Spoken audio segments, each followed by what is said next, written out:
Flashback. अब तक आपने पढ़ा कि कायनात और जेम्स हॉर्स ट्रेडिंग करते हैं। यशराज रिचर्ड फंक्शन में आते हैं। अब विलियम्स कायनात को उसका सच बता देते हैं। अब आगे। पूरी स्टडी रूम में एक गहरा सन्नाटा पसरा हुआ था। कोई कुछ नहीं बोल रहा था। सब लोग कायनात की तरफ देख रहे थे। यशराज भी अपनी उम्मीद भरी आंखों से उसकी तरफ देख रहे थे। अब कायनात गहरी सांस लेकर विलियम्स जी से कहती है, एक्सप्लेन। तो विलियम्स और यशराज जी पहले एक दूसरे की तरफ देखते हैं। फिर विलियम्स कहना शुरू करते हैं, आपका नाम कायनात रिचर्ड नहीं बल्कि कायनात रायचंद है। यह आपके दादाजी हैं, यशराज रायचंद। उनके बेटे को मेरी बेटी ने पसंद किया और जब मैंने मना किया तो वह घर से चले गए। उनकी बेटी के बारे में सुनकर कायनात फिर से शॉक हो जाती है क्योंकि उसे उनके बारे में नहीं पता था। उसको तो सिर्फ इतना ही पता है कि उनके डैड की एक ही बहन है और वह है अंबिका।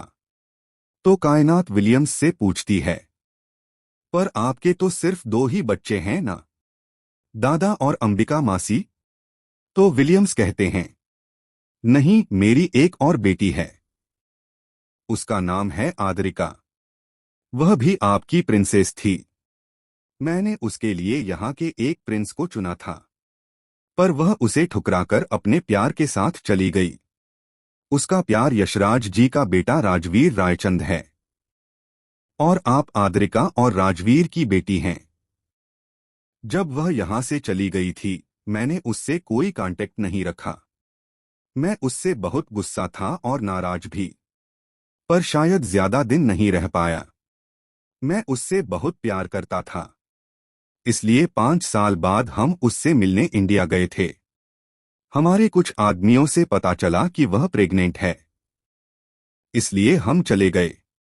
जब हम इंडिया पहुंचे थे तब हमारे असिस्टेंट ने हमें कहा कि उन पर एक हमला हुआ है और उनको और राजवीर को अस्पताल ले जाया गया है। जब हम अस्पताल पहुंचे तो वहां यशवर्धन जी हमें एक नर्स से किसी बच्चे को लिए खड़े दिखे। हम यशराज जी को जानते हैं। भले ही हम अपनी बेटी से 5 साल दूर रहे, पर उसकी हमेशा खबर हमारे पास होती थी, इसलिए मैं यशराज जी को जानता था। तो हम सब लोग उनके पास चले गए। फ्लैशबैक। अभी यशराज जी उस नर्स से बेबी को ले लेते हैं और गुस्से से उसे देखने लगते हैं। वही नर्स उन्हें देखकर डर रही थी। तभी वहां रिचर्ड फैमिली आती है, विलियम्स, इंदिरा, ऋषिका, अल्बर्ट और साथ में छोटे जेम्स और उससे 6 साल बड़ी अंबिका। सब लोग आए थे। जब यशराज जी अपने सामने इतने लोगों को और अनजान चेहरों को देखते हैं तो वह उन्हें भी गुस्से से घूरने लगते हैं, क्योंकि उन्हें लग रहा था कि ये लोग उससे जुड़े हुए हैं। तभी विलियम्स उन्हें हेलो करते हुए कहते हैं, hello mister Yashraj, I am Williams Richard, father of Adrika. तो यशराज जी भी थोड़े चौंक जाते हैं क्योंकि आज तक उन्हें नहीं पता था कि आद्रिका के परिवार में कौन है।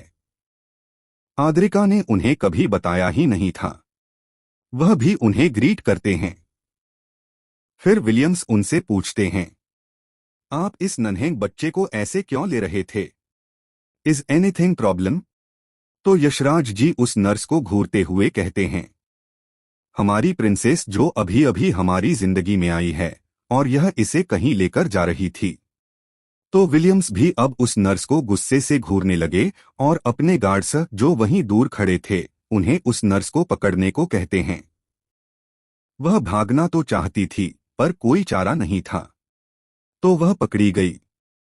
फिर गार्ड्स उसे लेकर चले गए। वहीं इंदिरा जी यशवर्धन जी के हाथ से नन्ही सी गुड़िया को अपने हाथ में लेते हुए कहती हैं, बहुत प्यारी है। वही बेबी कायनात उनके गोद में आकर खिलखिलाने लगती है। सबके चेहरों पर सुकून भरी मुस्कुराहट आ जाती है।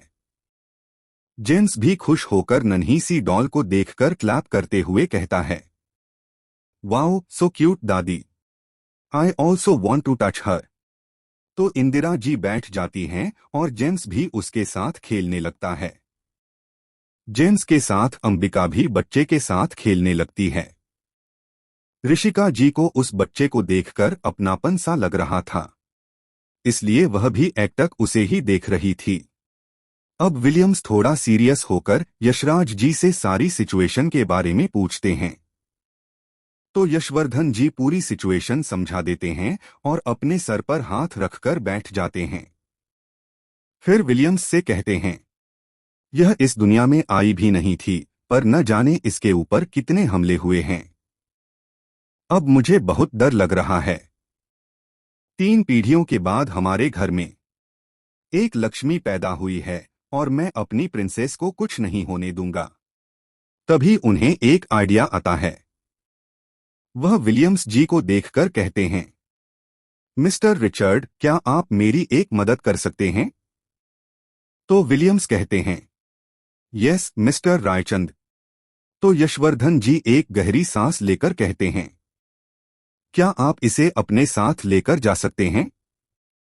तो सब लोग चौंक जाते हैं। वहीं इंदिरा जी कहती हैं, यह आप क्या कर रहे हैं समधन जी? हम यहाँ अपनी बेटी से मिलने आए हैं और आप कह रहे हैं कि अपनी बेटी से उसकी औलाद को छीनकर अपने साथ ले जाएं। तो यशवर्धन जी उन्हें समझाते हुए कहते हैं, ऐसा नहीं है इंदिरा जी, हम बस इसे बचाना चाहते हैं। आप नहीं जानते इसके ऊपर कितने हमले हुए हैं। अभी भी डॉक्टर ने कहा कि यह पैदा होते वक्त कोई हलचल नहीं कर रही थी। डॉक्टर ने इसे मेरे हाथ में देते हुए कहा कि यह मर गई है। तब मुझे लगा कि एक पल के लिए मेरी दुनिया खत्म हो गई। फिर भगवान की कृपा से यह नॉर्मल हुई। अब मैं इसे बिल्कुल भी रिस्क पर नहीं रख सकता। इसे आप लेकर जाइए और इसे इतना स्ट्रांग बनाइए कि सब लोग इस पर आंख उठाकर देखने से पहले भी सोचें। मैं अभी किसी पर भरोसा नहीं कर सकता क्योंकि मुझे लगता है कि कोई मेरे घर से ही है जो इन सब हमलों के पीछे है। अब सब लोग सोच में पड़ जाते हैं। फिर यशराज जी की बात मानकर एक बार आद्रिका को देखकर और उनसे विदा लेकर वह लोग कायनात को लेकर वहां से चले गए। वही यशराज जी अपने दिल पर पत्थर रखकर उन्हें जाते हुए देख रहे थे। Flashback and. विलियम्स जी के बोल खत्म होने के बाद यशराज जी कहना शुरू करते हैं, हमने आपको अपने दिल पर पत्थर रखकर वहां से भेजा, फिर सबको बताया कि आप इस दुनिया से चले गए, तो कुछ सालों तक गम में डूब गया। आद्रिका तो डिप्रेशन में रहने लगी। तब कुछ सालों बाद राजवीर ने एक लड़की को घर लाया। तब वह थोड़ी थोड़ी नॉर्मल होने लगी, पर वह आज भी तुम्हें याद करके रोती है। कुछ दिन पहले ही आपकी जिंदा होने की बात मैंने सबको बताई, तो सब लोग इतने खुश हुए कि 2 दिन पहले आपके जन्मदिन पर हमने पूजा भी रखी और उसी दिन आपको यह सब बताकर हमारे साथ लेकर जाने वाले थे। पर उसी दिन मेरे बड़े बेटे के ऊपर किसी ने हमला किया था और वह 2 दिन पहले ही डिस्चार्ज हुआ है। इतना कहकर वो चुप हो जाते हैं। फिर कायनात की तरफ देखते हैं जो अपने एक्सप्रेशन फेस के साथ उन्हें ही देख रही थी। फिर एक गहरी सांस लेकर कहते हैं, हम आपको कभी फोर्स नहीं करेंगे। अगर आप हमारे साथ नहीं आना चाहते हो तो हम बिल्कुल भी फोर्स नहीं करेंगे। इतना कहकर वह फिर से चुप हो जाते हैं। वहीं कायनात सबको एक नजर देखकर वहां से बाहर की तरफ जाने लगती है। जाते वक्त वह विलियम्स से अपने कमरे में आने को कहती है और सबको यही रहने को कहती है। कायनात की शर्तें। अब तक आपने पढ़ा कि कायनात के सामने इतना बड़ा सच का खुलासा होने के बाद कायनात विलियम्स को एक्सप्लेन करने को कहती है। तो विलियम्स और उनके साथ यशराज जी भी उसे सब कुछ बता देते हैं। अब आगे। कायनात का कमरा। इस वक्त कायनात के रूम में कायनात और विलियम्स मौजूद थे। दोनों कुछ नहीं कह रहे थे। तभी कायनात उस चुप्पी को तोड़ते हुए पूछती है, क्या वो आप ही थे जो मेरे ऊपर नजर रख रहे हैं और मेरी इंफॉर्मेशन हाइड कर रहे हैं? तो विलियम्स थोड़ा चौंक जाते हैं। उसकी शॉकिंग एक्सप्रेशंस देखकर कायनात कहती है, यह बात आप भी जानते हैं कि मैं कौन हूं। मैं इतना भी पागल नहीं हूं कि कोई हमेशा मेरा पीछा कर रहा है और मैं जान ही न पाऊं। तो विलियम्स एक गहरी सांस लेकर कहते हैं, वो यशराज जी का गार्ड है जो तुम्हें प्रोटेक्ट करने के लिए लगाया गया था, इसलिए वो हमेशा तुम्हारे पीछे ही रहता है। कायनात, उन्हें मेरे बारे में क्या क्या पता है? विलियम्स, उन्हें तुम्हारी पर्सनल लाइफ के बारे में सब कुछ पता है, पर प्रोफेशनल लाइफ के बारे में ज्यादा नहीं। उन्हें सिर्फ इतना पता है कि तुमने डॉक्टर की पढ़ाई की है। वो तुम्हारे हमेशा साथ रहने वाले गार्ड्स की वजह से तुम्हारी आइडेंटिटीज को जान नहीं पाया, और मैंने भी नहीं बताया। पर तुम्हें फाइटिंग आती है, यह बात मैंने उन्हें बता दी। वैसे हम भी सिर्फ तुम्हारी डॉक्टर, गोल्डन रिवाइवर और जुपिटर के प्रेसिडेंट जैसी कुछ ही आइडेंटिटीज के बारे में जानते हैं। तो कायनात कुछ नहीं कहती। अब विलियम्स उसे ध्यान से देखते हुए फिर से पूछते हैं, बच्चा, तुमने क्या फैसला लिया है? क्या तुम उनके साथ जा रही हो? हमें पता है कि यह बात हमें तुमसे छुपानी नहीं चाहिए थी, और यह गलत भी है, पर तुम्हारी जान के लिए हमें यह करना पड़ा। अगर तुम चाहो तो मुझे कोई भी सजा दे सकती हो।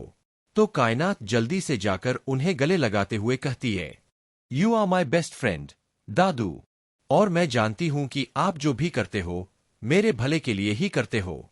तो अब विलियम्स भी थोड़ा राहत महसूस करते हैं।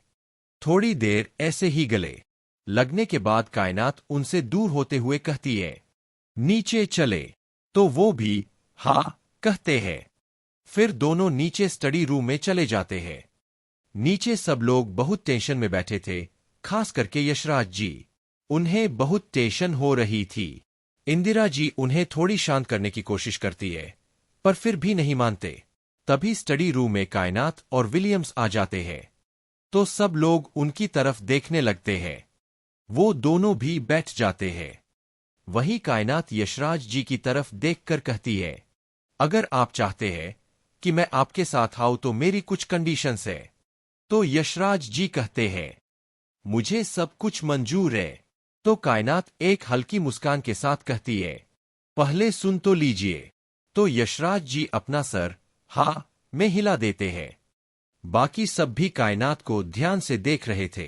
तभी कायनात कहती है, मेरा पहला कंडीशन है कि मेरा कोई भी इंफॉर्मेशन किसी को भी नहीं पता चलना चाहिए। यशराज जी पूछते हैं, मतलब? तो कायनात कहती है, परिवार में किसी को भी यह नहीं पता चलना चाहिए कि अब तक कहाँ रही हूं। तो यशराज जी सोचते हैं, वैसे भी उन्होंने किसी को भी कुछ नहीं बताया है। तो वो अपना सर हाँ में हिला देते हैं। कायनात, आप मेरे बारे में पब्लिक नहीं करेंगे? तो यशराज जी थोड़े सोच में पड़ जाते हैं, फिर अपना सर हाँ में हिला देते हैं। तीसरी कंडीशन, जब चाहूं जहां भी चाहूं जा सकती हूं, आप मुझे नहीं रोकेंगे। तो यशराज जी कहते हैं, आप बिल्कुल वैसे ही रह सकती है जैसे यहां रहती थीं। आपसे कोई कुछ नहीं कहेगा और आप हमारी प्रिंसेस है, तो आपकी पूरी आजादी है। वैसे हम भले ही नहीं जानते कि आप क्या करती है, पर इतना तो जानते हैं कि आप भी एक बड़ी शख्सियत है, वह भी बिना परिवार के सहारे। तो कायनात मुस्कुरा देती है। यशराज जी फिर से पूछते हैं, आप इतने कंडीशंस क्यों रख रही है? तो कायनात कहती है, ताकि मैं उस इंसान को जान सकूं जिसने मुझे अपने साथ लाने के लिए इतनी खुशी से हाँ कहा है और इतना उतावला हुआ जा रहा है। मैं इसे अच्छे से नजर रख सकती हूं और सभी को भी अच्छे से एग्जामिन कर सकती हूं। अगर सामने वाले इंसान को पता चल गया कि स्ट्रांग हूं और एक बड़ी शख्सियत हूं या परिवार में बड़ी हूं, तो यह जानकर वह और भी सावधान होकर अपना काम करेगा। अगर उसे मेरे बारे में कुछ पता नहीं चलता, तो वह समझेगा कि मैं कमजोर हूं और वह चाहे कुछ भी कर सकता है और मैं कुछ नहीं कर सकती, क्योंकि इंसानों की फितरत ऐसी है कि किसी के बारे में पॉजिटिवली नहीं सोचते बल्कि नेगेटिविटी ही सोचते हैं। अगर उसे कुछ पता भी नहीं है तो वह कोई न कोई राय जरूर बना देता है। उसकी यह बात सुनकर सब लोग हैरानी से उसे देखने लगे। यशराज जी भी उसकी इतनी आगे की सोच से इम्प्रेस हो गए थे। उन्हें बहुत अच्छा लगा कि उनकी प्रिंसेस लोगों को अच्छे से परख सकती है। अब कायनात फिर से कहती है, अब आप जा सकते हैं। तो यशराज जी थोड़ा नर्वसली कहते हैं, प्रिंसेस, क्या आप मेरे साथ नहीं आ रही है? मैंने आपके कंडीशंस भी माने हैं। तो कायनात उन्हें शांत करते हुए कहती है, मैं कुछ दिन बाद आ जाऊंगी। तो यशराज जी कहते हैं, कोई बात नहीं, मैं रुक सकता हूं। तो वो यशराज जी को समझाते हुए कहती है, मेरी बात समझने की कोशिश कीजिए।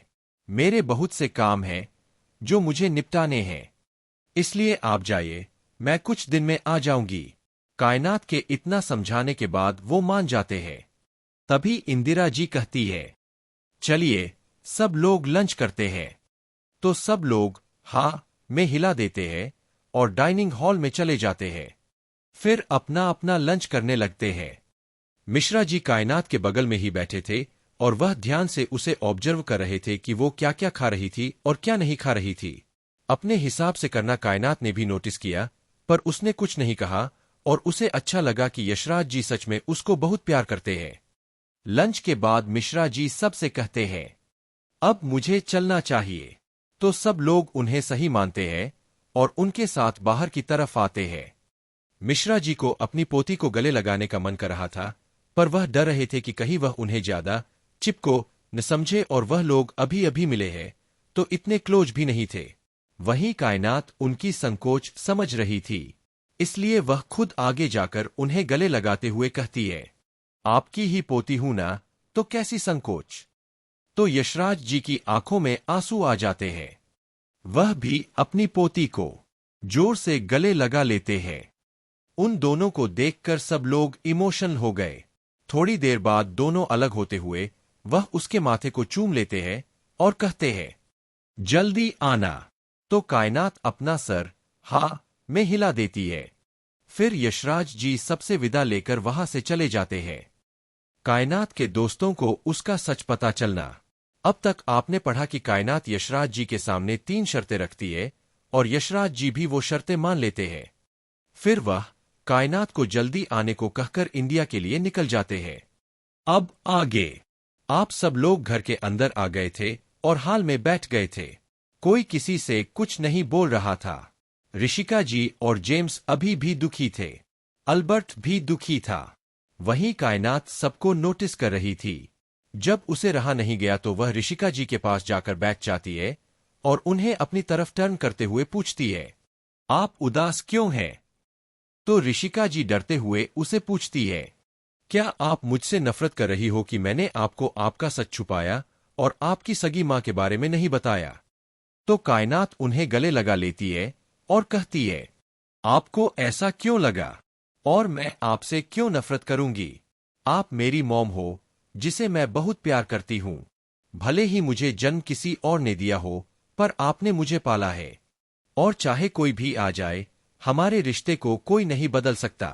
हाँ, मैं उनसे भी प्यार करूंगी, पर आप दोनों को बराबर प्यार दूंगी। तो ऋषिका जी बहुत इमोशनल हो जाती है और उसके गले लगे हुए ही रोने लगती है। वहीं कायनात उन्हें शांत करने लगती है। तभी जेम्स भी उसके पीछे बैठकर उसके पीछे से उन दोनों को हग करते हुए कहता है, बिल्कुल, तुम मेरी बहन हो और यह बात कोई भी चीज बदल नहीं सकती। हमारी इकलौती प्रिंसेस हो जिसे हम सब बहुत प्यार करते हैं। तो कायनात भी मुस्कुरा देती है। उसकी आंखों में भी हल्के आंसू थे।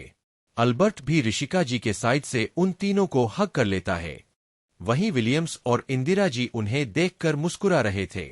उन्हें सबके प्यार को देखकर काफी सुकून मिल रहा था। अगला दिन इंडिया। अब यशराज जी इंडिया पहुंच चुके थे। एयरपोर्ट पर पहले से ही उन्हें पिक करने के लिए गाड़ियां थीं और वो एयरपोर्ट से रायचंद पैलेस के लिए निकल गए। वहीं रायचंद पैलेस में सब लोग यशराज जी का बहुत बेसब्री से इंतजार कर रहे थे। तीनों फैमिलीज वहीं मौजूद थीं। आज कोई कहीं नहीं गया था। तभी उन्हें बाहर गाड़ियों के रुकने की आवाज आती है, तो सब लोग बाहर की तरफ चले जाते हैं। वहीं यशराज जी कार से उतर जाते हैं।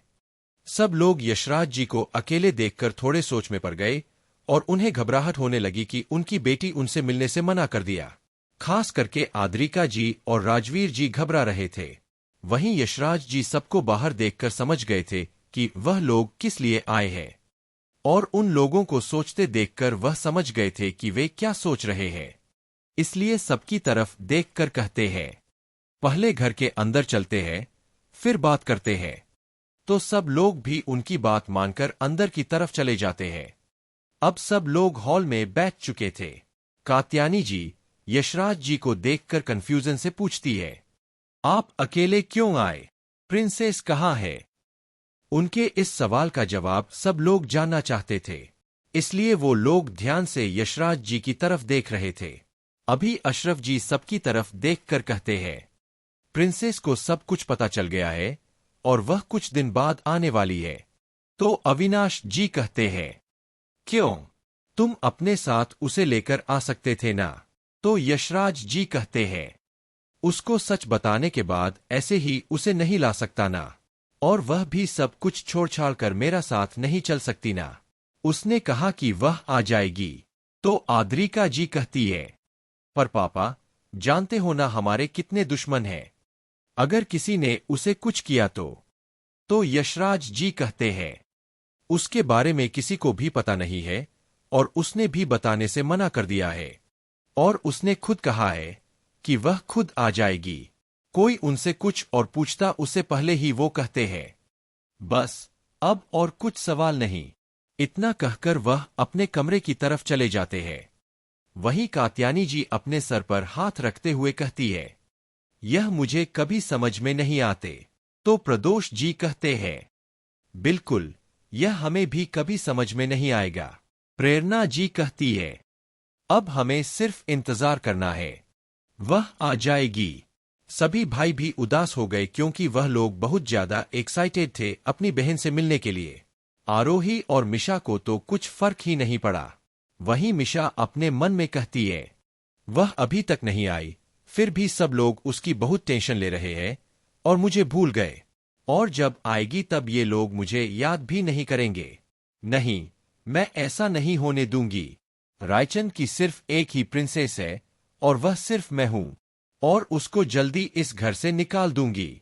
इतना कहकर वह अपनी मुट्ठी भींच लेती है। लव, कुश और आदित्य भी उदास हो गए थे। वह आलिया जी से पूछते हैं, दादी क्या दीदी नहीं आएंगी?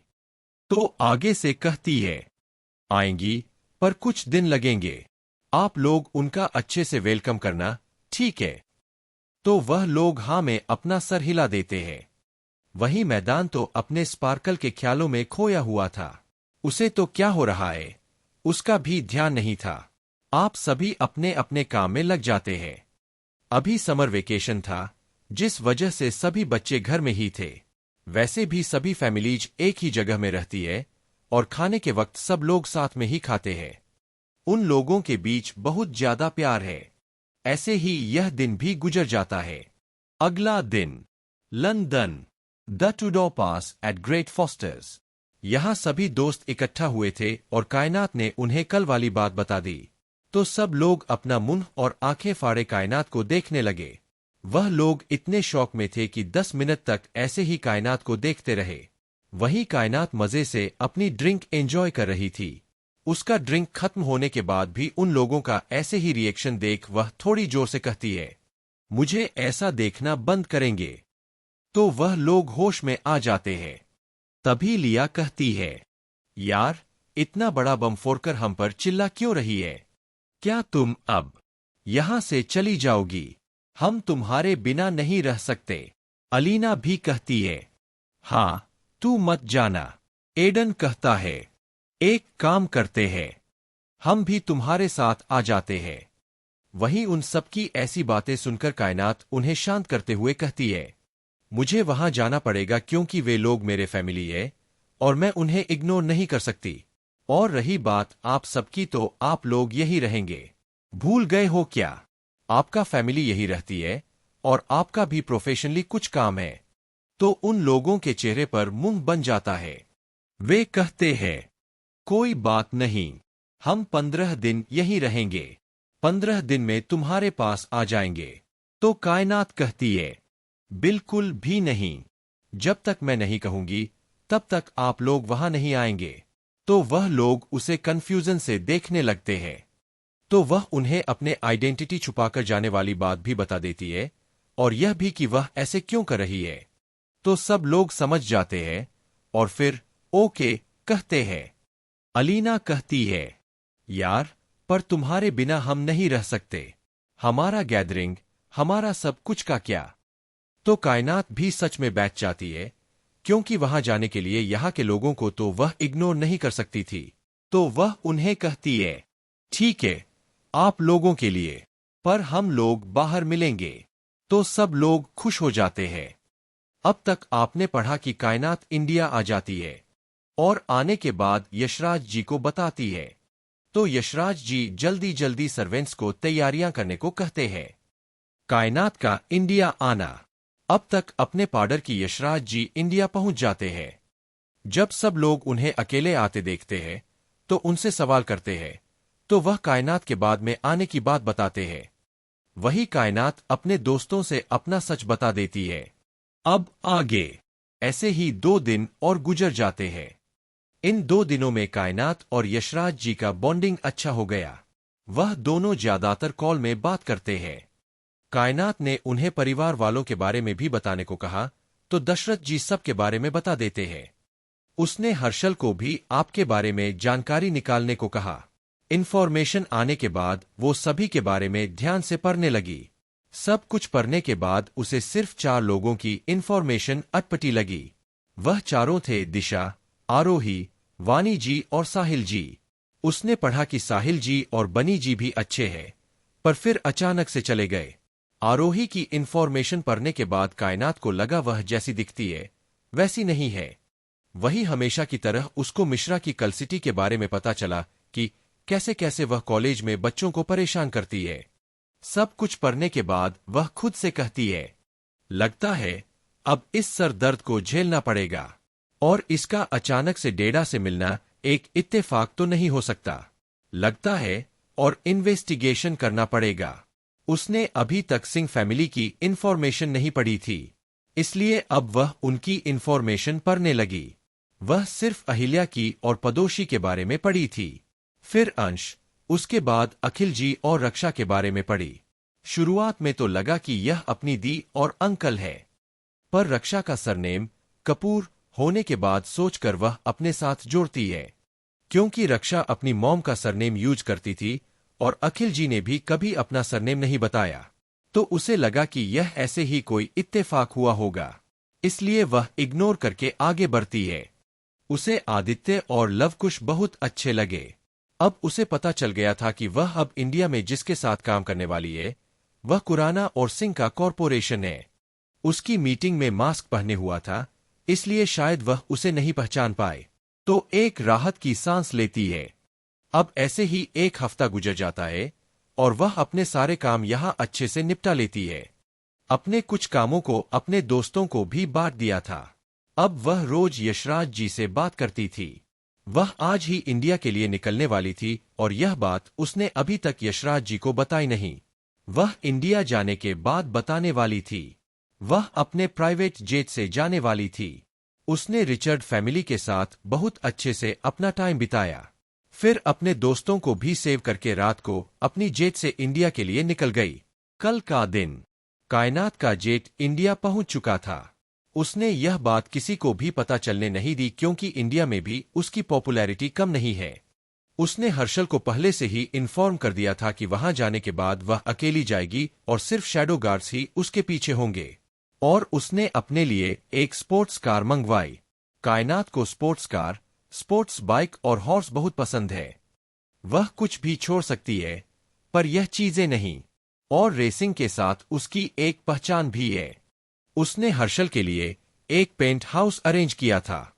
अब वह एयरपोर्ट से बाहर आने लगी। उसने अभी एक ब्लैक कलर का आउटफिट पहना हुआ था जो उसे कातिल बना रहा था। कायनात को ब्लैक और ब्लू बेहद पसंद थे। अभी उसने ब्लैक मास्क के साथ गॉगल्स भी पहने हुए थे। उसकी ऑरा ऐसी थी कि सब लोग उसकी तरफ मुड़मुड़ कर देख रहे थे। उसके पीछे हर्षल भी आ रहा था। अब वह एयरपोर्ट के बाहर आ चुकी थी। बाहर उसके लिए एक ब्लैक स्पोर्ट्स कार खड़ी थी जो बुगाट्टी की लेटेस्ट कार थी। वह हर्षल को देखकर उसे पेंट हाउस जाने को कहती है, फिर अपनी कार में बैठ जाती है।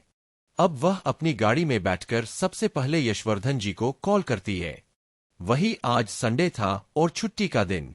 कोई ऑफिस नहीं गया था और सब लोग एक साथ टाइम स्पेंड कर रहे थे, इसलिए सब लोग घर में मौजूद थे, सिवाय अंतरा जी और अविनाश जी के। वो लोग अभी मंदिर गए थे और कुछ टाइम बाद आने वाले थे। अभी यशराज जी अपनी चाय एंजॉय कर रहे थे। बाकी सब भी बात कर रहे थे। समीरा और परिधि सबको स्नैक्स दे रही थीं। तभी यशराज जी का फोन बजने लगा। तो वह चाय पीते हुए अपने फोन की तरफ देखते हैं तो वहां प्रिंसेस नाम फ्लैश हो रहा था। वह खुश होते हुए उसका कॉल उठा लेते हैं। बाकी सब लोग उन्हें खुश होते देख समझ गए थे कि उनकी प्रिंसेस ने कॉल किया है। तो वह लोग भी उनकी तरफ ही देखने लगे। कॉल उठाकर कहते हैं, हेलो प्रिंसेस, आपने इतना सुबह कॉल किया। यह कहकर वह फिर से अपनी चाय पीने लगे। तो कायनात कहती है, आई एम इन इंडिया दादू। बस यह सुनना ही था कि उनके मुंह से सारी चाय बाहर आ गई। वह हैरानी से कहते हैं, क्या इतनी अचानक?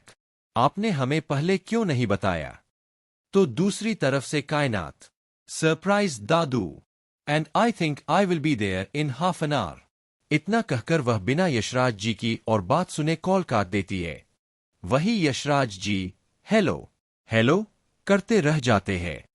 अब यशराज जी जल्दी जल्दी सर्वेंट्स को बुलाते हुए कहते हैं, तुम सबके पास 15 मिनट है।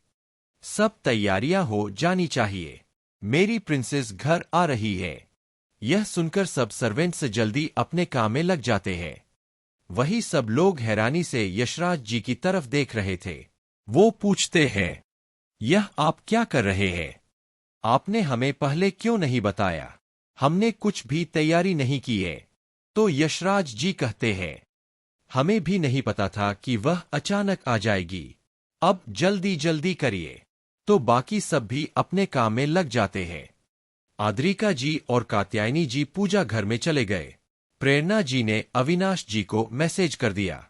दूसरी तरफ कायनात यशराज जी का कॉल काटने के बाद कार में नेविगेशन ऑन करती है। फिर रायचंद पैलेस का एड्रेस सेट करके निकल पड़ती है। कायनात का अंतरा जी को बचाना। अब तक आपने पढ़ा कि कायनात इंडिया आ जाती है और आने के बाद यशराज जी को बताती है। तो यशराज जी जल्दी जल्दी सर्वेंट्स को तैयारियां करने को कहते हैं। अब आगे कायनात अपनी गाड़ी थोड़ा धीरे चला रही थी क्योंकि वो थोड़ी भीड़भाड़ वाली जगह से गुजर रही थी। तभी उसे एक मंदिर दिखाई देता है। तो उसका मन मंदिर जाने को कहता है। वो अपनी गाड़ी वहां पार्क करके मंदिर की तरफ जाने लगी। तभी उसे दूर से एक आदमी अपने हाथों में चाकू लेकर एक महिला की तरफ जाते हुए दिखाई दिया, जो मंदिर से बाहर आ रही थी। तो वो दौड़कर उनकी तरफ जाने लगी। वो आदमी अभी उस महिला के सामने पहुंच गया था और उस पर हमला करने वाला ही था। तभी कायनात ने उसे अपनी तरफ खींच लिया, जिस वजह से उसका वार चूक गया।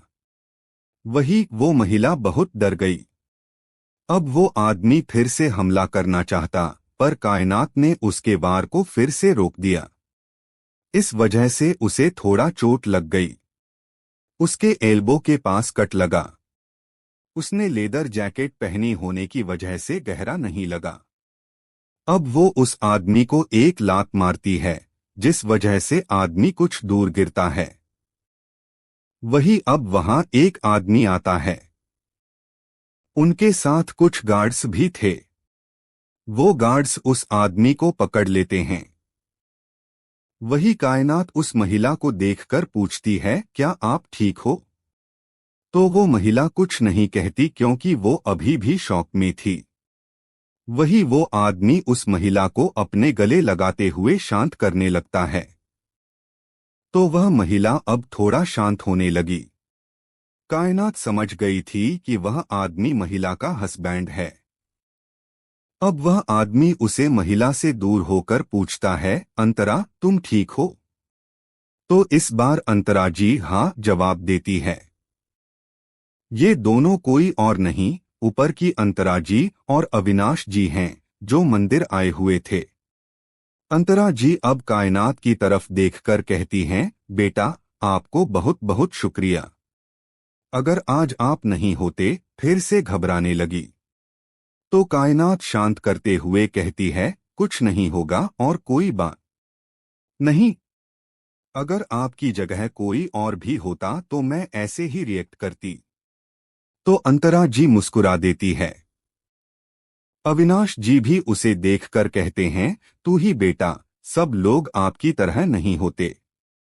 तो कायनात कुछ नहीं कहती। अभी कायनात ने मास्क पहना हुआ था, पर उसकी खूबसूरत आंखें उन दोनों को दिख रही थीं। उसकी उन खूबसूरत आंखों को देखकर उन दोनों को उसका चेहरा देखने की इच्छा हुई, पर वे ऐसे ही नहीं कह सकते थे, इसलिए वो लोग नहीं कहते। अब कायनात उन दोनों को देखकर कहती है, अब मैं चलती हूं।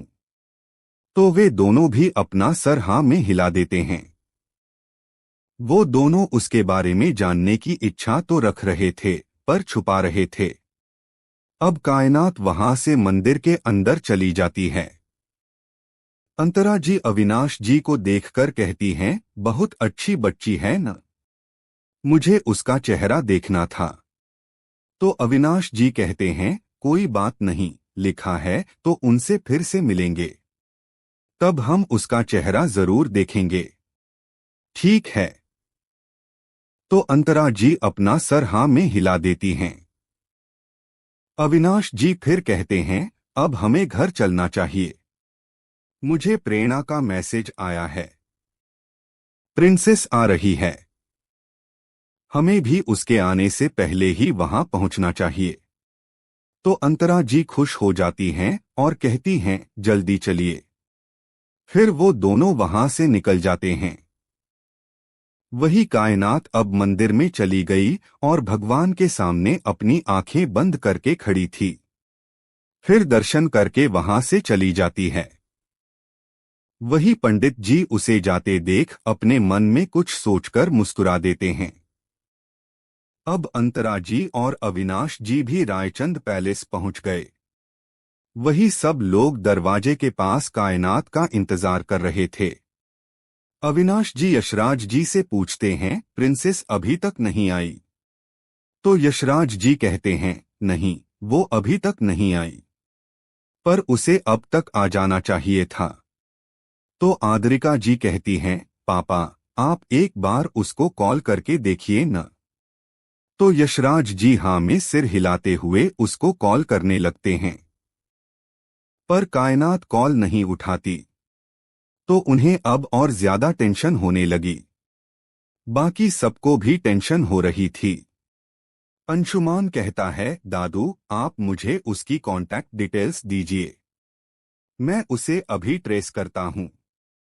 तो यशराज जी उसको कुछ जवाब देते हैं। उससे पहले ही एक black Bugatti sports car mission में एंटर होती है। उस कार को देखकर सब लोग चौंक गए। अध्यमन और रेयांश तो उस कार को देखकर उनकी आंखें चमक गईं, क्योंकि वो दोनों को भी स्पोर्ट्स कार्स बहुत पसंद थीं। अब सब लोग कार में बैठे इंसान के बाहर आने का इंतजार कर रहे थे। तभी उस कार का डोर खुलता है। तो पहले एक लेदर शूज पहने पैर बाहर आता है। फिर कायनात, वो अभी बहुत स्टाइलिश लग रही थी। उसके सुनहरी बाल जो खुले हुए थे, हवा में उड़ रहे थे। सब लोग तो उसे देखते ही रह गए। वही यशराज जी उसे देखकर बहुत खुश हो जाते हैं। कायनात ने अभी मास्क और गॉगल्स पहने थे, पर उसकी स्ट्रॉन्ग ऑरा सब लोग महसूस कर पा रहे थे। वही कायनात अपने गॉगल्स के अंदर से ही वहां खड़े हर एक इंसान को ऑब्जर्व कर रही थी। वो उन चेहरों को देखकर चौंक गई, क्योंकि कुछ दिन पहले उसे हॉस्पिटल में यही चेहरे दिखे थे। और वो अंतरा जी और अविनाश जी को देखकर और भी शॉक हो गई। वो अपने मन में कहती है, इतना कोइंसिडेंस कैसे हो सकता है? वही यशराज जी उसे देखकर कहते हैं, आइए प्रिंसेस, आपका अपने परिवार में स्वागत है। तो कायनात उनकी आवाज सुनकर होश में आती है। वो अपना गॉगल्स उतार देती है। अब सब लोग उसकी आंखें देखकर चौंक गए। आद्रिका जी और राजवीर जी भी चौंक गए। उनकी बेटी की आंखें उन दोनों की आंखों का मिक्स थीं। वही वेदांत तो उसकी आंखें देखकर थोड़ा चौंक गया। वो उसे पहचान गया कि वो उसकी स्पार्कल है, जिसे वो कुछ दिनों से पागलों की तरह ढूंढ रहा था। अविनाश जी और अंतरा जी भी हैरान थे क्योंकि वो दोनों भी उसे पहचान गए थे। उन्होंने नहीं सोचा था कि जिस लड़की के बारे में वो दोनों जानना चाहते थे, वो उनकी ही प्रिंसेस निकलेगी, जिसके लिए वो लोग पिछले दिनों से इंतजार कर रहे थे। आद्रिका जी का इमोशनल होना। अब तक आपने पढ़ा कि कायनात मंदिर के पास अंतरा जी को बचाती है। फिर जब वह रायचंद मिशन पहुंची थी, वही उसे देखकर वेदांग, अंतरा जी और अविनाश जी चौंक जाते हैं। कायनात भी सबको देखकर हैरान हो जाती है। अब आगे। अब कायनात ने अपना मास्क भी उतार दिया तो सब लोग उसका चेहरा देखते ही रह जाते हैं। वह किसी अप्सरा से कम नहीं लग रही थी। वो बिल्कुल राजवीर जी की कार्बन कॉपी लग रही थी। एक पल के लिए मिशा भी उसकी खूबसूरती में खो गई, पर वो जल्दी ही होश में आ गई और वो अपनी हरकत से खुद हैरान थी। साथ में उसे कायनात से और भी जलन होने लगी। वही कायनात अब यशराज जी के पास जाकर उनका आशीर्वाद लेने झुकने लगी, तो वो उसे रोकते हुए कहते हैं, प्रिंसेस, हमारी बेटियां पैर नहीं छूती। इतना कहकर वो उसे गले लगा लेते हैं। तो कायनात भी उनके पीठ पर हाथ रख लेती है। फिर 2 मिनट बाद वो उसे दूर होकर कहते हैं, बहुत इंतजार करवाया आपने, और जब आए तो सीधा यहां आकर ही बताया। यह गलत बात है। तो कायनात हल्की मुस्कान के साथ कहती है, बहुत से ऐसे काम थे जो मुझे पूरे करने थे दादू, और मैं आपको सरप्राइज देना चाहती थी। अभी यशराज जी कात्यानी जी की तरफ देखकर कहते हैं, प्रिंसेस का स्वागत कीजिए, अंदर जाकर बात करते हैं। तो सब लोग हाँ में सर हिला देते हैं। आप सब लोग घर के अंदर चले जाते हैं। वही कायनात दरवाजे के पास खड़ी हो जाती है। वही आद्रिका जी अपनी आंसू भरी आंखों से कायनात को देखते हुए उसकी आरती करने लगती है। फिर उसके माथे पर टीका लगाने लगती है। तो कायनात अपना हाथ अपने सिर के पीछे रखकर अपनी आंखें बंद कर लेती है। वही कात्यानी जी, अहिल्या जी, अंतरा जी और सिमरन जी को उसकी संस्कार बहुत अच्छे लगे। उसकी आरती होने के बाद यशराज जी एक सर्वेंट को इशारा करते हैं, तो सर्वेंट वहां एक सफेद कॉटन का कपड़ा लेकर आता है। यशराज जी खुद उस कपड़े को नीचे बिछाने लगते हैं। सब लोग उन्हें ऐसे करते देखकर चौंक गए। वही कायनात यशराज जी से कंफ्यूज होकर पूछती है, यह आप क्या कर रहे हैं दादू? तो यशराज जी अब उसके पैरों के पास आलती की थाली को रखते हुए कहते हैं, अब आप इसमें पैर रखकर उस कपड़े पर अपना छाप छोड़ते हुए अंदर आइए। तो कायनात और भी कंफ्यूज हो जाती है और कंफ्यूजन के साथ उनसे पूछती है, जहां तक मैं जानती हूं, ऐसे स्वागत तो डॉटर इन लॉ, बहू का होता है ना, पर आपकी पोती हूं ना। वो इस सवाल को इतनी क्यूटली पूछती है कि सब लोग उसकी क्यूटनेस पर फिदा हो गए, सिवाय मिशा के। वो उससे और भी जलने लगी। वही वेदांग का दिल तो उसकी यह क्यूटनेस देखकर जोर जोर से धड़कने लगा। वो अभी जाकर उसे जोर से गले लगाना चाहता था। वही यशराज जी हंसते हुए कहते हैं, हाँ, ऐसा स्वागत बहू का ही होता है, पर आप हमारी फैमिली में 3 पीढ़ियों के बाद जन्मी पहली बेटी है।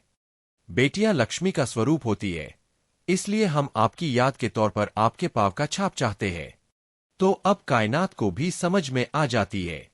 वो अपने लेदर बूट्स उतारकर वैसे ही करने लगती है। पहले वो उस आलती की थाली में अपने पैर डालती है, फिर उस कपड़े पर अपने पैरों का छाप छोड़ते हुए अंदर आने लगती है। उसके बाद यशराज जी उस कपड़े को किसी खजाने की तरह उठाते हुए एक सर्वेंट को देखकर कहते हैं कि इस कपड़े को उनके कमरे में रख दो।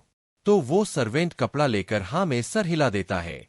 फिर यशराज जी उसके पास जाकर उसके सर को सहलाते हुए कहते हैं, यह पैलेस आपके 21 साल से इंतजार कर रही है प्रिंसेस, और यह सब लोग जब से आपके बारे में जाने हैं तब से आपका बेसब्री से इंतजार कर रहे हैं।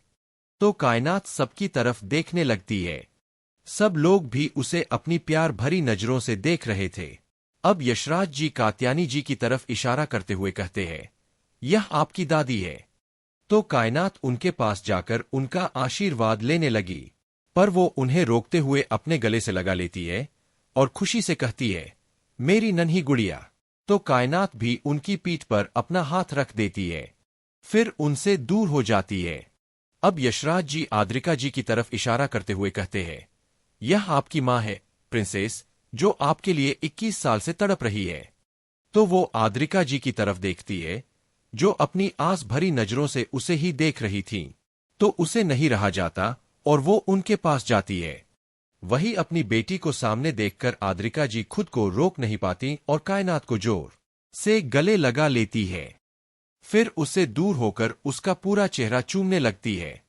सब लोग उन्हें देखकर इमोशन हो रहे थे, क्योंकि वो लोग आद्रिका जी का दर्द अच्छे से जानते थे। वही कायनात भी माँ का प्यार अच्छे से महसूस कर रही थी। उसे आद्रिका जी से वही फीलिंग आ रही थी, जो फीलिंग उसे ऋषिका जी से महसूस होती थी। अब आद्रिका जी रोने लगी तो कायनात को उनका रोना बिल्कुल भी अच्छा नहीं लगा। इसलिए वो उन्हें शांत करते हुए कहती है, मम्मा प्लीज रोइए मत। इतना कहकर वो उनसे दूर होकर उनके आंसू पोंछने लगी। तो आद्रिका जी अब रोना बंद कर देती है और उसका चेहरा अपने हाथों में भरते हुए कहती है, एक बार और मम्मा बोलिए प्लीज। तो कायनात फिर से मम्मा कहती है। अब आद्रिका जी की आंखें सुकून से बंद हो जाती है। वो इस पुकार के लिए 21 साल से तड़प रही थीं। अब वो उसे देखकर पूछती है, आप अब हमसे दूर नहीं जाएंगी ना? तो कायनात अपना सरना में हिला देती है। तो आद्रिका जी मुस्कुरा देती है। अब यशराज जी राजवीर जी की तरफ इशारा करते हुए कहते हैं, प्रिंसेस यह आपके पापा। तो राजवीर जी अपनी बाहें खोलते हुए कायनात से कहते हैं, कम प्रिंसेस। तो कायनात भी जाकर उनके गले लग जाती है। राजवीर जी की आंखें भी अपनी बेटी को गले लगाकर सुकून से बंद हो जाती है और उनकी आंखों से आंसू भी आ जाते हैं। वो उसके बालों को चूमने लगते हैं। अब कायनात उनसे दूर होकर कहती है, हेलो डेडा। तो वो खुश हो जाते हैं और फिर से उसके माथे को चूमते हुए कहते हैं, hello my little princess. Guys एक सवाल है, क्या आपको डार्क रोमांस पसंद है? मैंने नोवेल बिट्स पर उसकी बसे पर एक नोवेल लिखी हूं, अगर आप लोगों को इंटरेस्ट है तो मैं उसको यह पर भी अपलोड कर दूंगी। कायनात का सभी से मिलना। अब तक आपने पढ़ा कि कायनात की घर में अच्छे से स्वागत होती है। फिर आद्रिका जी कायनात को देखकर इमोशनल हो गई थी। अब आगे। अब यशराज जी सात्विक जी की तरफ इशारा करते हुए कुछ कहने को होते हैं, पर उससे पहले ही कायनात कहती है, यह मेरे बड़े पापा साथ में प्रेसिडेंट ऑफ इंडिया। तो यशराज जी हाँ में सर हिला देते हैं। वही कायनात के मुंह से अपनी परिचय से पहले ही अपने बारे में सुनकर सात्विक जी हवा में उड़ने लगे। वही कायनात उनके पास चली जाती है, तो वो उसे जोर से गले लगा लेते हैं। कायनात भी खुशी से उनके गले लग जाती है। फिर 2 मिनट बाद उनसे दूर होकर पूछती है, मैंने सुना कि आप पर हमला हुआ है, अब आपकी तबीयत कैसी है? तो सात्विक जी कहते हैं, मैं बिल्कुल ठीक हूं प्रिंसेस। अब आप आ गई है ना, अब और भी ठीक हो जाएंगे। तो कायनात हाँ में सर हिलाती है। अब यशराज जी मेहक जी की तरफ देखकर कहते हैं, यह आपकी बड़ी माँ है। तो मेहक खुद जाकर उसको गले लगा लेती है और कहती है, वेलकम होम प्रिंसेस। तो कायनात भी उनके पीठ पर हाथ रखते हुए कहती है, थैंक यू बड़ी मॉम। फिर यशराज जी कायनात से कहते हैं, प्रिंसेस हमने आपको बाकी 3 फैमिलीज के बारे में और आपके बाकी दादाजी से हमारी दोस्ती के बारे में बताया है ना? तो कायनात हाँ में सिर हिलाते हुए कहती है, अविनाश दादाजी, परितोष दादाजी और रणदीप दादाजी, राइट। तो यशराज जी हाँ में सर हिला देते हैं। फिर अविनाश जी की तरफ इशारा करते हुए कहते हैं, यह है आपके अविनाश दादाजी। फिर परितोष जी और रणदीप जी की तरफ इशारा करते हुए, यह आपके परितोष दादाजी और रणदीप दादाजी, और उनकी बगल में आपकी बाकी दादियाँ। तो कायनात पहले अहिल्या जी और परितोष जी के सामने जाकर उनके आशीर्वाद लेने लगी, क्योंकि वो लोग आगे थे। तो दोनों उसे एक साथ गले लगाते हुए कहते हैं, वेलकम होम प्रिंसेस। और अहिल्या जी उसका चेहरा अपने हाथों में भरते हुए कहती है, आप बहुत खूबसूरत है बेटा, बिल्कुल राजवीर की कॉपी। तो कायनात उन्हें थैंक यू कहती है। वही राजवीर जी गर्व महसूस कर रहे थे कि उनकी बेटी उनकी तरह दिखती है। अब कायनात रणदीप जी और सिमरन जी के पास जाती है और इनका भी आशीर्वाद लेने लगती है। तो वो दोनों भी हाँ में सर हिलाते हुए उसे गले लगा लेते हैं। फिर उससे दूर होकर सिमरन जी उसकी माथे को चूमते हुए कहती है, मेरी सोनी पुत्र। तो कायनात कंफ्यूज हो जाती है। तो यशराज जी कहते हैं, यह आपको पंजाबी में मेरी प्यारी बेटी कह रही है। तो कायनात ओह कहती है। फिर सिमरन जी से थैंक यू कहती है। अब वो अविनाश जी और अंतरा जी के सामने जाती है, तो वो दोनों भी उसे प्यार से गले लगा लेते हैं। फिर अंतरा जी उससे दूर होकर कहती है, हमें नहीं पता था कि आप हमारी प्रिंसेस निकलेंगी। फिर वो आगे कुछ कहती तो कायनात बात बदलते हुए कहती है, मुझे आपसे मिलकर बहुत अच्छा लगा दादी। तो वो मुस्कुरा देती है। अब यशराज जी उसे कार्तिक जी, प्रेरणा जी, अभिमान जी और अर्चना जी से भी मिलवाते हैं। वो उनसे भी अच्छे से मिलती है। प्रेरणा जी और अर्चना जी को तो कायनात बहुत पसंद आती है। अब यशराज जी तनश को भी उसको इंट्रोड्यूस करते हैं। वो उनसे भी मिल लेती है। वैसे तनश और अभिमान जी कायनात को नहीं पहचान पाए, पर कायनात ने उन्हें अच्छे से पहचाना। तनश को कायनात कहीं देखी देखी सी लगी, पर उन्हें याद नहीं आता, तो वो उसके बारे में सोचना छोड़ देते हैं। अब यशराज जी उसे यंगस्टर से मिलाने लगते हैं। वो सबसे पहले अंशुमान और समीरा से मिलवाते हैं। अंशुमान कायनात को गले लगाकर कहता है, वेलकम होम डॉल। तो कायनात भी मुस्कुराते हुए उससे अलग हो जाती है। वहीं समीरा को भी कायनात किसी डॉल से कम नहीं लग रही थी। वो अपने आप को रोक नहीं पाती और कायनात की चीक्स को खींच लेती है। कायनात हैरान होकर उसे देखने लगी, तो समीरा को लगा कि उसका ऐसा करना कायनात को पसंद नहीं आया, तो वो जल्दी से सॉरी कहती है। तो कायनात कहती है, मुझे बुरा नहीं लगा, मैं बस शॉक हो गई थी। तो समीरा के फेस पर फिर से मुस्कान आ जाती है और वो उसे गले लगाकर कहती है, वेलकम होम क्यूटी, मैं आपकी भाभी हूं। कायनात को वो अच्छी लगी, तो वो भी उसके पीठ पर हाथ रख देती है। 2 मिनट बाद उनसे भी दूर होती है। अब यशराज जी अध्यमन और रेयांश को भी इंट्रोड्यूस करते हैं, तो वो उन दोनों से भी अच्छे से मिल लेती है। दोनों भी अपनी प्रिंसेस से मिलकर बहुत खुश हो गए और दोनों ने अपने मन में ठान लिया कि वो अपनी प्रिंसेस को बहुत प्यार से रखेंगे और हमेशा उसे प्रोटेक्ट करेंगे। अब यशराज जी अर्जुन और वेदांग को भी इंट्रोड्यूस करते हुए कहते हैं, यह कार्तिक और प्रेरणा के बेटे हैं, अर्जुन और वेदांग। तो कायनात पहले अर्जुन को हेलो करते हुए मिलती है। अर्जुन भी उससे अच्छे से मिलता है। अब कायनात वेदांग की तरफ देखकर उसे भी भाई कहने को होती है, और यह बात वेदांग भी समझ गया, इसलिए वो खुद पहले कहता है, हेलो, तुम सब की तरह मुझे वेद बुला सकते हो। वहीं सब लोग वेद का पहले ही खुद को इंट्रोड्यूस करते देख चौंक गए, पर ज्यादा न सोचकर वो लोग उसे इग्नोर कर देते हैं। पर रेयांश और अध्यमन उसे शक भरी नजरों से देख रहे थे, तो कायनात नॉर्मल एक्सप्रेशन के साथ वेदांग से कहती है, वैसे मैंने नहीं सोचा था कि आपसे फिर से मुलाकात होगी। तो यशराज जी शौक होकर कायनात से पूछते हैं, प्रिंसेस, आप इससे पहले भी मिले हैं क्या? तो वेदांग खुद कहता है, वो एक्चुअली मेरी गाड़ी से एक बच्ची का एक्सीडेंट होने वाला था, पर यह इन टाइम उस बच्ची को बचा ली। तो यशराज जी शौक से पूछते हैं, आप यह आए थे? तो कायनात कहती है, कुछ दिन पहले, तब मैं आपके बारे में नहीं जानती थी। तो वो कुछ नहीं कहते और परिधि, नित्य, आरोही से भी मिलवाते हैं। परिधि और नित्य तो उससे बहुत एक्साइट होकर मिल रहे थे, पर आरोही नॉर्मली मिलती है। कायनात को भी उसका बर्ताव बुरा नहीं लगा क्योंकि वो जेन्युइनली उससे मिल रही थी, और कायनात को ऐसे लोग बहुत पसंद है। अब यशराज जी मिशा की तरफ इशारा करते हुए कहते हैं, मैंने इसके बारे में आपको बताया ना? तो कायनात हाँ कहती है। वहीं मिशा अपने चेहरे पर झूठी मुस्कान लाते हुए कायनात का हाथ पकड़कर क्यूट बनने की कोशिश करते हुए कहती है, हेलो दीदी, मुझे आपसे मिलकर बहुत अच्छा लगा। कायनात उसका नाटक समझ रही थी पर कुछ नहीं कहती, बस अपना सर हाँ में हिला देती है। वहीं मिशा उसका इतना फीका रिस्पॉन्स देखकर अपना नाटक जारी रखते हुए कहती है, दीदी, क्या आपको मैं पसंद नहीं आई? इतना कहकर वो अपना फेस बहुत मासूम बना लेती है। वहीं कायनात को उसका नाटक देखकर उसे ऑस्कर देने का मन हुआ, पर वो खुद को कंट्रोल करते हुए कहती है, ऐसी कोई बात नहीं है। तुम्हें ऐसा क्यों लगा? मैं बाकी लोगों से भी ऐसे ही मिली हूं, उन्हें तो कोई प्रॉब्लम नहीं हुई। तो मिशा सकपका जाती है। वहीं आरोही को कायनात का जवाब बहुत अच्छा लगा। अब परिधि भी कहती है, हाँ मिशा, वो हमसे भी ऐसी ही मिली पर हमें बिल्कुल भी बुरा नहीं लगा। तो मिशा पहले परिधि को देखकर दांत पीसती है, फिर अपना गुस्सा कंट्रोल करते हुए कहती है, वो मुझे कभी ऐसी रिस्पॉन्स की आदत नहीं है ना, इसलिए।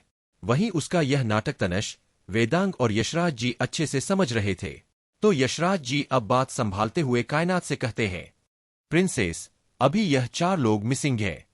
2 लोग यूनाइटेड स्टेट्स ऑफ अमेरिका में रहते हैं और 2 लोग कुछ काम से बाहर गए हैं। वो 2 लोग अखिल और रक्षा ही थे जो मेडिकल कैंप के लिए शिमला गए हुए थे। अब वो आदित्य और लवकुश की तरफ इशारा करते हुए कहते हैं, अब यह है हमारी फैमिली के सबसे शरारती लोग, आपके छोटे भाई आदित्य और लवकुश। तो वो तीनों एक साथ कायनात को गले लगाकर कहते हैं, वेलकम होम डीडू। तो कायनात कहती है, थैंक यू माय बॉयज। तो वो तीनों उसकी स्वीट वॉइस सुनकर खुश हो जाते हैं। सबका कायनात के घाव देखकर घबराना। अब तक आपने पढ़ा कि कायनात सभी से अच्छे से मिलती है। निशा बिचारी बनने का नाटक करने लगती है तो कायनात उसका नाटक पकड़ लेती है। फिर निशा की चाल उसी पर भारी पड़ती है। अब आगे। कायनात को आदित्य, लव कुश बहुत अच्छे लगे, पर उन तीनों की इतनी टाइटली हग करने की वजह से कायनात के एल्बो से अब ज्यादा खून निकलने लगा जो उसकी लेदर जैकेट से बाहर आ रहा था, जिस वजह से उसे दर्द होने लगा तो वह उन तीनों से दूर हो जाती है। उसके ऐसे अचानक दूर होने की वजह से वह तीनों उसे कंफ्यूजन से देखने लगते हैं। वहीं अब कायनात अपना एल्बो पकड़ लेती है तो सब लोग उसके हाथ की तरफ देखने लगते हैं, तो उन्हें उसके कैफ की जगह हल्का हल्का खून दिखने लगा जिसे देखकर सब लोग घबरा गए। आद्रिका जी जल्दी उसके पास जाकर उसके हाथ की तरफ देखने लगी। उसे उसके एल्बो के पास लेदर जैकेट थोड़ा फटा हुआ मिला और वहां से हल्का हल्का खून दिख रहा था। इसे देखकर वह बहुत ज्यादा घबरा गईं और जल्दी से उसकी जैकेट उतारने लगीं। जब आद्रिका जी ने उसकी जैकेट उतार दी तो सब लोगों को उसका घाव दिखने लगा जिसे देखकर सब लोग बहुत ही ज्यादा घबरा गए। अविनाश जी और अंतरा जी को समझ आ गया कि यह चोट उसको कैसे लगी। अंतरा जी को उसकी चोट देखकर बहुत बुरा लग रहा था। वहीं वेदांग के दिल में भी उसकी चोट देखकर बहुत दर्द हो रहा था। वो उसके पास जाना चाहता था पर वह अपनी बाउंड्री अच्छे से जानता था। वहीं आद्रिका जी ने सर्वेंट को जल्दी से फर्स्ट एड बॉक्स लेकर आने को कहा और कायनात को वहां के काउच पर बैठाया। अब सब लोग उसे सराउंड करते हुए खड़े हो गए। एक सर्वेंट ने आद्रिका जी को वो फर्स्ट एड बॉक्स लाकर दे दिया, तो आद्रिका जी पहले उसकी चोट को साफ करने लगी। वो फूंक मारते हुए धीरे धीरे उसकी चोट को क्लीन कर रही थीं। अब उनकी आंखों में फिर से आंसू आ गए, क्योंकि वो अपनी बेटी से इतने साल दूर रहने की वजह से उसके लिए ओवर प्रोटेक्टिव होने लगीं। वहीं आदित्य, लव कुश को लग रहा था कि कायनात को वह चोट उनकी वजह से लगी, इसलिए वह लोग भी रो रहे थे। वहीं परिधि और नित्य उन्हें चुप कर रहे थे। वैसे सब लोग एक बात नोटिस कर रहे थे कि कायनात के फेस पर इतनी ज्यादा चोट लगने के बाद भी कोई भी दर्द वाला एक्सप्रेशन नहीं है। उन्हें उसे देखकर ऐसा लग रहा था कि वह इन सबकी आंधी हो। तो वह लोग कंफ्यूज हो गए। आद्रिका जी भी इस बात से हैरान थीं। अब आद्रिका जी ने उसकी पट्टी कर दी थी।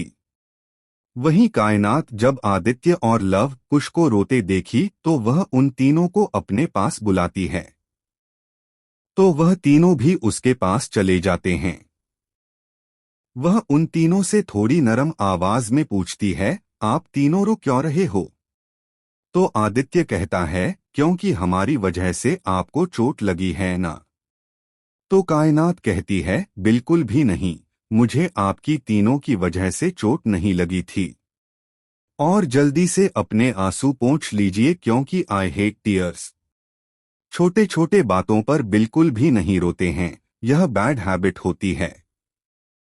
और आपके दीदू को बिल्कुल भी रोतुलू बेबीज पसंद नहीं। तो वह तीनों जल्दी से अपने आंसू पोंछने लगते हैं। तो कायनात उन तीनों से कहती है, गुड बॉयज।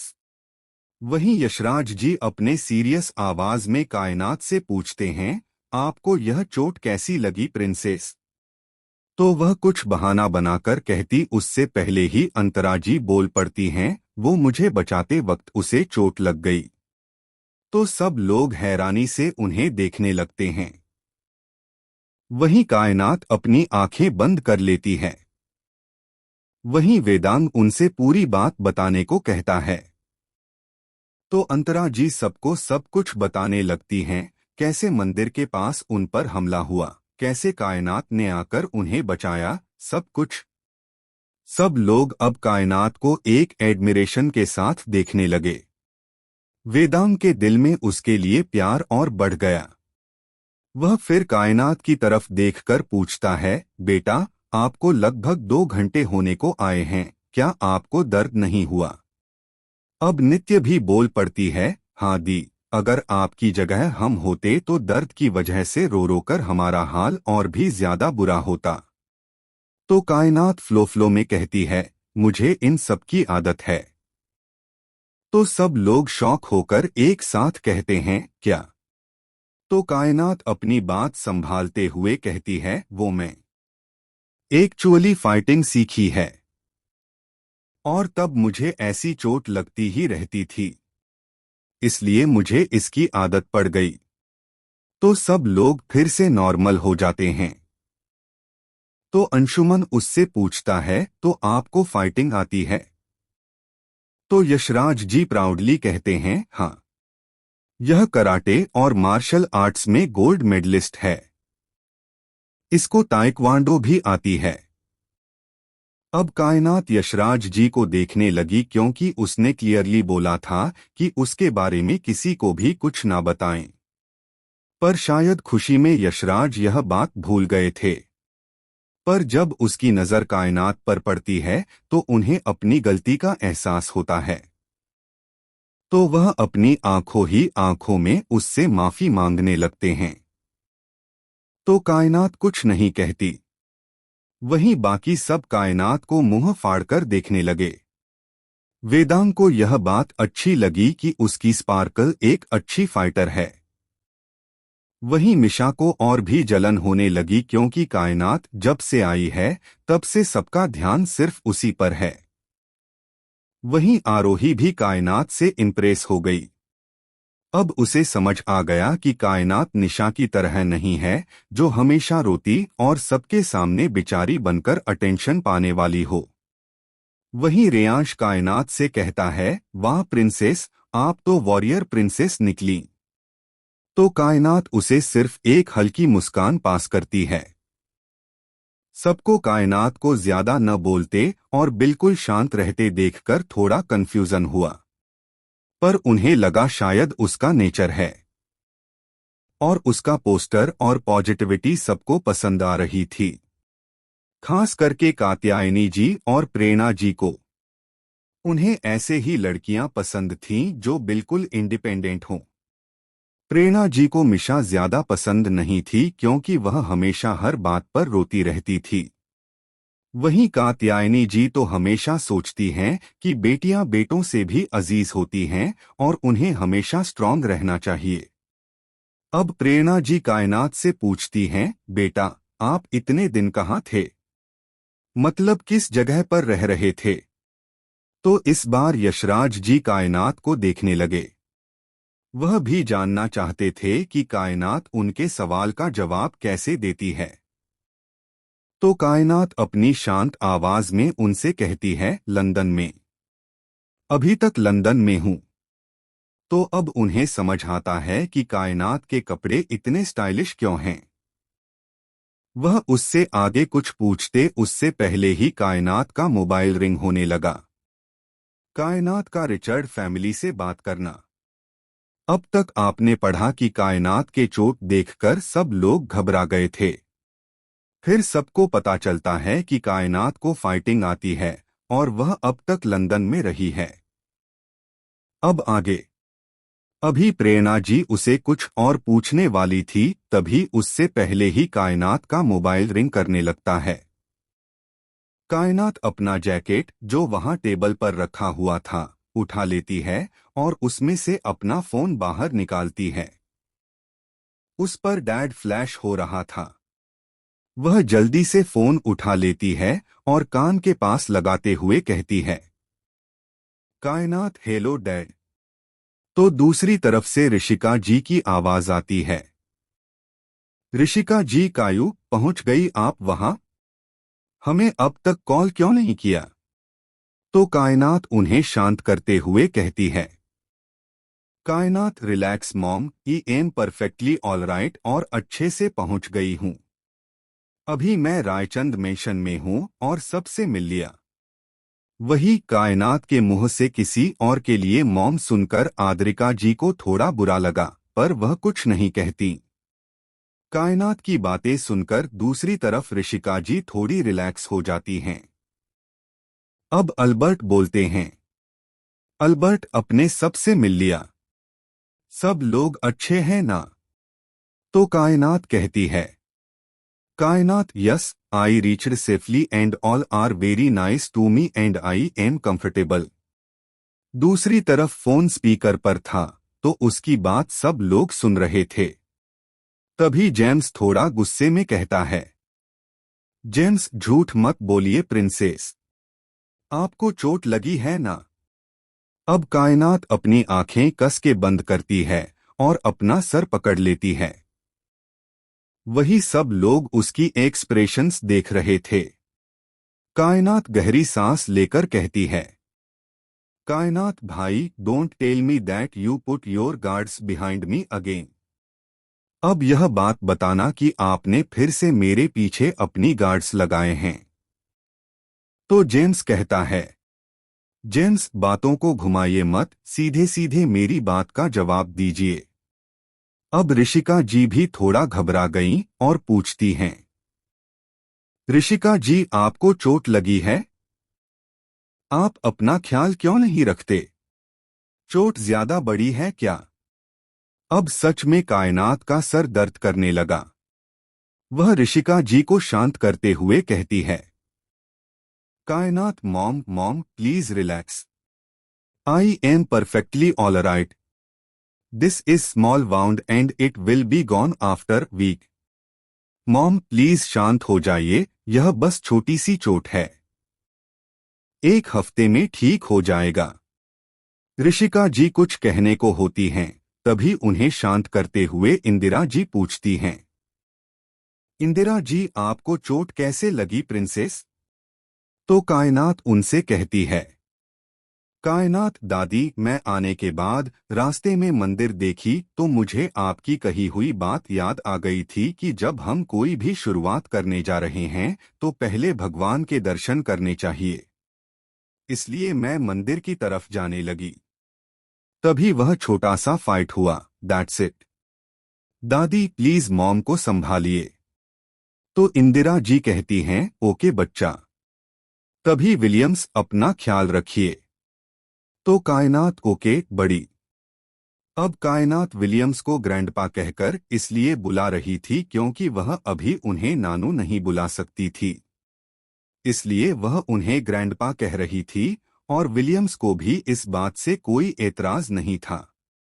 फिर सबको बाय कहकर कॉल काट देती है। वही यशराज जी उससे पूछते हैं, यशराज जी क्या हुआ?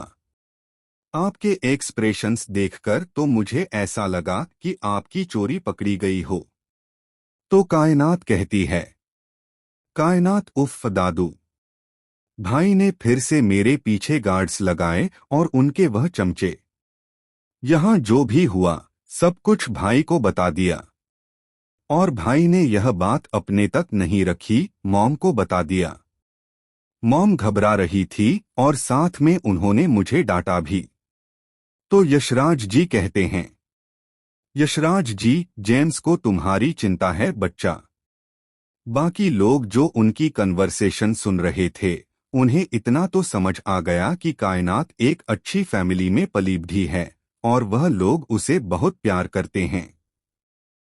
वही कायनात को किसी और को मॉम और डैड बोलना उसके भाइयों राजवीर जी और आद्रिका जी को थोड़ा बुरा लगा। कायनात ने भी उनकी एक्सप्रेशंस नोटिस कर लिए। अब वह अपने सीरियस फेस के साथ सबकी तरफ देखकर कहती है, कायनात आप सबके बारे में मुझे पता चलने से पहले मेरी एक फैमिली है जिसे मैं बहुत प्यार करती हूँ। नई फैमिली मिलने से मैं उन्हें नहीं भूल सकती और ना ही उन्हें इग्नोर करके हर्ट कर सकती हूँ। उन लोगों ने मुझे बचपन से पाला, मेरी हर ख्वाहिश पूरी की। मैं वहां भी एक प्रिंसेस थी और वह लोग हमेशा मेरी प्रायोरिटी में रहेंगे। मैं अब सबको बराबर प्यार दूंगी पर किसी के लिए किसी को भी नहीं छोड़ूंगी। I hope you all understand. तो सब लोग भी अपना सर हाँ में हिला देते हैं क्योंकि वह लोग भी जानते हैं कि बचपन से जिनके साथ हम बड़े हुए हैं उन्हें छोड़ना नामुमकिन है। वह लोग यह भी समझते थे कि उनसे भी ज्यादा कायनात का बॉन्ड वहां अच्छा है। अब आद्रिका जी ने भी अपनी इनसिक्योरिटी को साइड में रख दिया क्योंकि वह अपनी बेटी का दिल अपनी इनसिक्योरिटी की वजह से नहीं दुखाना चाहती थीं, बल्कि वह तो उन लोगों की शुक्रगुजार थीं जिन्होंने उनकी बेटी को इतनी अच्छी परवरिश दी। अभी यशराज जी कहते हैं, यशराज जी प्रिंसेस, हमने आपके लिए बिल्कुल वैसा ही कमरा तैयार करवाया है जैसे आप अब तक रहती आई हैं। बिल्कुल सिंपल और एलिगेंट। आपकी सभी लगेज भी वहां रखवा दिए हैं। अगर आपको रूम सेट करने में मदद चाहिए तो आप सर्वेंट्स या हम सब में से किसी को भी बुला सकती हैं। तो कायनात सिर हिला देती है। आद्रिका जी कहती हैं, आद्रिका जी चलिए मैं आपको खुद आपके कमरे तक छोड़ती हूँ। तो कायनात ओके। फिर वो दोनों ऊपर की तरफ चले जाते हैं। वही उनके जाने के बाद अर्चना जी यशराज जी से कहती हैं, अर्चना जी लगता है कायनात की परवरिश बहुत अच्छी फैमिली में हुई है। तो यशराज जी कहते हैं, यशराज जी हाँ, वह परिवार बहुत अच्छा है। कायनात उन सबकी आंखों का तारा है। उन लोगों ने कायनात की हर जिद, उसकी हर ख्वाहिश पूरी की है। साथ में उसे अच्छे संस्कार दिए। उन्होंने उसे बहुत स्ट्रांग बनाया है। अब आप लोग जानते हैं कि मैंने उसे यह सच इसलिए पता चलने दिया क्योंकि अब वह बहुत स्ट्रांग है और खुद को अच्छे से प्रोटेक्ट कर सकती है।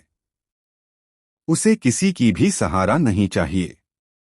तो रणदीप जी पूछते हैं, रणदीप जी अगर कायनात वैसी नहीं होती तो तब हमें उसके बारे में कुछ नहीं बताते क्या? तो यशराज जी अपने सीरियस एक्सप्रेशंस के साथ कहते हैं, यशराज जी बिल्कुल भी नहीं, क्योंकि मेरे लिए पहले उसकी सेफ्टी जरूरी है। सब लोग उन्हें शौक होकर देखने लगते हैं। अब अध्यमन पूछता है, अध्यमन वैसे दादू आप उस फैमिली के बारे में बता सकते हैं क्या? हमें उनसे मिलकर कायनात को इतनी अच्छी परवरिश देने के लिए शुक्रिया करना चाहिए। उसकी बात सबको सही लगी। अब राजवीर जी भी कहते हैं, राजवीर जी आद्य सही कह रहा है पापा। हमें उनसे मिलकर शुक्रिया अदा करना चाहिए। तो यशराज जी उन्हें मना करते हुए कहते हैं, यशराज जी उसकी कोई जरूरत नहीं है और मैं आपको उनके बारे में कुछ नहीं बता सकता। यह बात आपको खुद कायनात कहेगी और आप लोग उससे नहीं पूछेंगे। वह खुद कहेगी, तब तक वेट कीजिए। मिशा की जलन। अब तक आपने पढ़ा कि जेम्स को कायनात की मंदिर के पास लड़ाई के बारे में पता चल जाता है और उसे डांट लगती है। वहीं कायनात सबको क्लियर करती है कि वह दोनों फैमिली से बराबर प्यार करेगी और किसी के लिए अभी किसी को भी नहीं छोड़ेगी। अब आगे आद्रिका जी और कायनात कमरे के पास आ जाते हैं। दोनों अंदर चले जाते हैं। जब कायनात अपने रूम को देखती है तो उसे थोड़ा सुकून मिलता है क्योंकि यह बिल्कुल वैसे ही डिजाइन था जैसे लंदन में था। वहीं आद्रिका जी भी पहली बार इस रूम में आ रही थी क्योंकि इस रूम में यशराज ने किसी को भी आने नहीं दिया था। उन्हें भी रूम बिल्कुल सिंपल और एलिगेंट लगा। वह कायनात के सर पर हाथ फेरते हुए कहती है, बच्चा आपको कुछ जरूरत है तो मामा को बता देना, मामा आपकी हेल्प कर देगी। तो कायनात मुस्कुराते हुए अपने सर हिलाकर हाँ कर देती है। फिर आद्रिका जी कहती है, अब आप जाइए, फ्रेश होकर आ जाइए, मैं तब तक आपके कपड़े निकालती हूँ। तो कायनात कहती है, पर मेरे लगेज तो। आद्रिका जी उसको रोकते हुए कहती है, आपके नए कपड़े क्लोसेट पर बिल्कुल सेट है। अगर आप फिर भी पुराने कपड़े पहनना चाहती है तो बाद में पहन लेना, सभी स्टाइल के कपड़े वहां मौजूद है। तो कायनात अपना सर हाँ में हिला देती है और फिर वॉशरूम में चली जाती है। अब आद्रिका जी नीचे चली जाती है। वह आज अपनी बेटी के लिए अपने हाथों से कुछ बनाना चाहती थी, इसलिए किचन की तरफ चली गई। थोड़ी देर बाद कायनात फ्रेश होकर आ जाती है। वह अभी बाथरोब पहने हुई थी। वह क्लोसेट में जाकर देखती है तो सच में वहां हर तरह के कपड़े मौजूद थे। वह वहां से कुछ कंफर्टेबल ब्लू कलर का कार्ड सेट उठा लेती है और फिर उसको पहन लेती है। फिर एक नजर अपने फेस को आईने में देखकर वह नीचे चली गई। उसे तो नॉर्मल क्रीम की भी जरूरत नहीं थी। बिना क्रीम के उसकी स्किन मॉइस्चराइज्ड और ग्लॉसी दिख रही थी और उसके लिप्स बिल्कुल चेरी जैसे लाल थे। जब सब लोग उसको देखते हैं तो फिर से देखते ही रह जाते हैं, क्योंकि वह नॉर्मल साधारण कपड़ों में भी बहुत स्टाइलिश और खूबसूरत लग रही थी। हमारे वेदांग बाबू तो फिर से लट्टू होते जा रहे थे। वहीं कायनात सीधे जाकर यशराज जी के बगल में बैठ जाती है।